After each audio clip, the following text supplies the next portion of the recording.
when a manufacturer brings out a new edition of an existing model line, you expect a few tweaks here and there. But the Ford Anglia 105E of 1959 really was a quantum leap ahead over the old 100E. It went on to be a million seller and remains a popular classic today. So here's what you need to know if you're looking to buy one.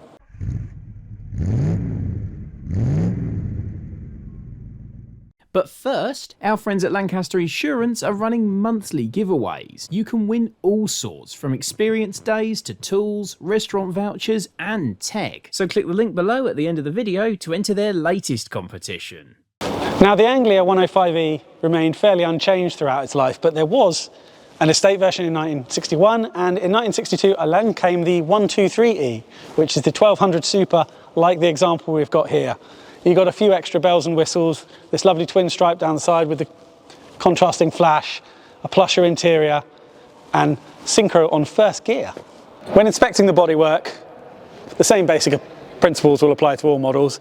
Now the Anglia is a monocoque, so it's not really any worse for rot than any other cars of the era, but underestimate it at your peril because it really is the biggest enemy. Now you want to be checking the inner and outer sills for corrosion, all 4 jacking points. If you come back, you need to check the rear spring hangers, the rear cross member, the boot floor, back at the door area, look at the B pillar for corrosion, which generally starts from the bottom up, can weaken the door hinges. Have a good look at the floor pans, especially around the edges at the front. And basically then it's onto outer panels. Now, these wings, you'll often find Anglias with fiberglass replacements because they can rot around the headlight area. So make sure you check those out. You can buy steel panels, but they're almost £1,000 a side, so it's something you'll need to take into account when searching. Door skins can rot, especially in the middle under the waistline. This rear panel can rot here. Sections are available. Rear wheel arches can rot, so inspect that. The rear valance can rot. You're noticing a theme here, but that's non-structural, and you can buy replacements for that, so it's not a problem. Boot lids can rot. Basically, check as much as you can. Now this car is extremely solid, so it's quite difficult to use it as an example of where they go, but this one is really very good. And of course you need to look under the bonnet as well. Now under the bonnet really needs a careful inspection of the inner wings. Check the battery tray, check the flitches down here just to make sure there's no corrosion, and check the bulkhead. But the main area are these strut tops. Now they generally rot from underneath up, and most will have been repaired by now, but just check very carefully that they've not been bodged. You can sometimes see the chassis number in the top. This one is still there just about, which is a good indication that it hasn't had too much work, but it's a real critical area, so just make sure that it hasn't been rushed or filled or bodged in any way. You can buy most of the panels for Anglias, thankfully. You can buy sills, outer sills, rear spring hangers, rear valances, door skins, wings, all of that kind of thing, but be aware that they're not cheap and costs will mount up. Now, one of the most notable points about the Anglia when it was launched was that it had a new engine. Gone was the old side valve unit of the 100E, and in its place was a new 997cc Kent engine, over square unit, which basically powered most Anglias, apart from the Super, which had an 1198cc unit. Now, the 997 is generally a little bit hardier, the 1200 being a bit more premature to early bearing wear. But basically, if you notice rumbling, can see any black smoke, that sort of thing, the engine's going to be due a rebuild. The good news is there are companies and specialists that will rebuild the engine. A lot of the running issues, though, can often be traced to a faulty or poorly tuned carburettor that maybe just worn out. Also check the core plugs for leaks, check for oil leaks because they're quite common. You're not going to completely eradicate them, but make sure you have a good look.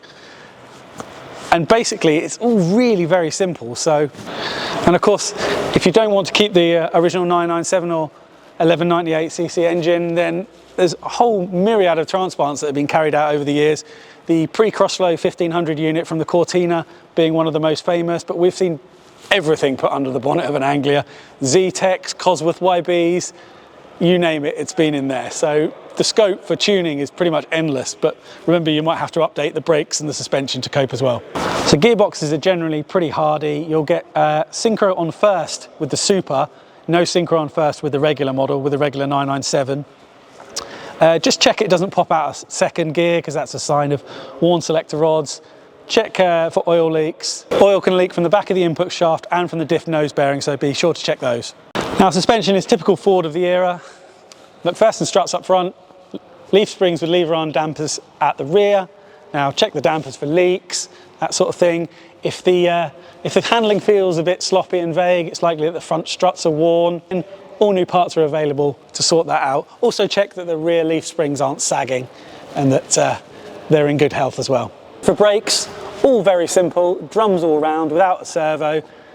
Check for the normal parts here, leaking wheel cylinders, that it pulls up square, rusty brake pipes or perished hoses. Disc brake upgrades are available and are quite common. And all the parts you need to service the standard drum setup are also readily available. And if the master cylinder fails, it's about £90 for a new one. Interiors are generally very simple. We are in the slightly plusher 123E here, so you get carpets as opposed to rubber floor coverings and the thicker seats. It's all available. You can buy a set of front and rear seat covers for around £600 from the likes of Aldridge Trimming. You can get new headliners, you can get the carpets, and it's all fairly simple stuff, but obviously you don't want the cost to mount up, so check the original gear is in good condition. Windscreen seals can also perish. These ones are actually very good, but just check on the carpets or the flooring for signs of damp. You can buy new seals and they can easily be replaced. Now, we're not going to pretend that the Ford Anglia is cheap anymore. It's no longer the affordable starter classic it was, but prices are still relatively within reach, and despite it being a classic Ford and despite having that Harry Potter effect and the rise that gave to values.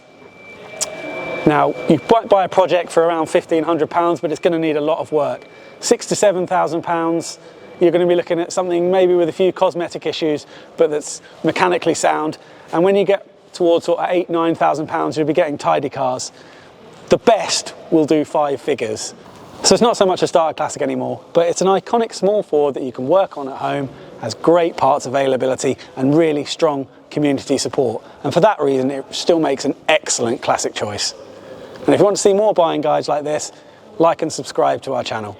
This video is proudly sponsored by Lancaster Insurance. Give them a call on 01480 400 889 for an insurance quote on your classic car. And don't forget to click the link below to enter their latest competition.